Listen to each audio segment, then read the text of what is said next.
డబ్బులు ఇచ్చి తీసుకొస్తారనే విషయం అందరికీ తెలుసు.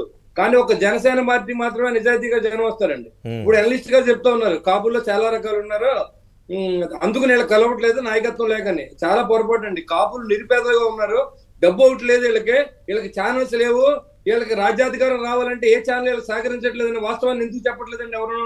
ఇప్పుడు ఏదైనా ఒక చిన్న మాట మాట్లాడితే ఒక చిన్న ఇష్యూ తీసుకొచ్చు. ఇప్పుడు 2 సీట్లు ప్రకటించిన తర్వాత కూడా ఆ సీట్లు మనకి వచ్చి సీట్లే సర్వే చేయించిన తర్వాతే ఆ సీట్లు ఇస్తారని ఇద్దరు మాట్లాడుకున్నదండి. ఇన్ని సీట్లు అనేది చంద్రబాబు నాయుడు గారికి మాకు ఒప్పందం కాదు. ఎక్కడ ఎవరు గెలిస్తే వాళ్ళు పోటీ చేయాలనేది సిన్సియర్ గా ఇద్దరు నాయకులు మాట్లాడుకున్నది నాకు బాగా తెలుసు. అది వాళ్ళిద్దరు మాట్లాడుకుంటారు అంతే కదా, వాళ్ళిద్దరు మాట్లాడుకున్నదే. దాన్ని మనం ఎక్కడ ఇంటరప్షన్ చేయట్లేదు.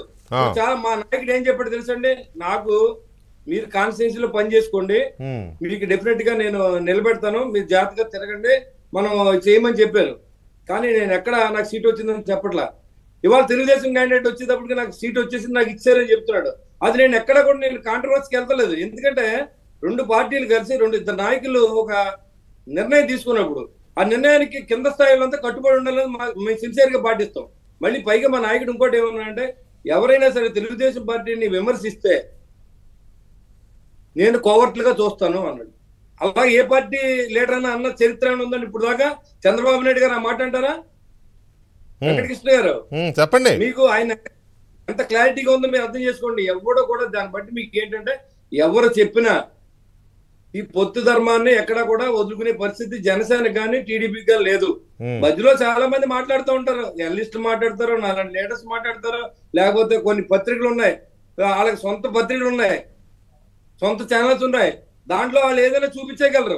కాబట్టి ప్రచార సాధనాలు తక్కువైన పార్టీలకు ఎలా ఉంటుందంటే సార్, ఇలాంటి పరిస్థితులు ఉంటాయి. ఇలాంటి ఈ కులానికి ఉన్న దరిద్రం ఏంటంటే, ఆర్థికంగా వెనకబడిన కులం కాపు కులం అండి. వీళ్ళకి ప్రచార సాధనాలు కానీ ఎవడన్నా చిన్న విషయం, ఇప్పుడు పవన్ కళ్యాణ్ గారు 1 కోటి రూపాయలు ఇచ్చారండి, పేపర్ లో మూలేస్తారు. అదే జగన్మోహన్ రెడ్డి గారు 25 రూపాయలు ఇచ్చారండి, అది ఎక్కడ మెయిన్ ఎయిట్ లో సెంటర్ లో ఉంటది, లేకపోతే వాళ్ళ ఛానల్లో 24 గంటలు వస్తూ ఉంటది. కాబట్టి ఇలాంటి దురదృష్టకరమైన పరిస్థితుల్లో ఈ కమ్యూనిటీ ఉంది తప్ప, అంతేగాని అనుకున్నట్టుగా కాపులు ఇడిపోయి వాళ్ళు కొట్టేసుకున్నారనేది ఏం లేదండి.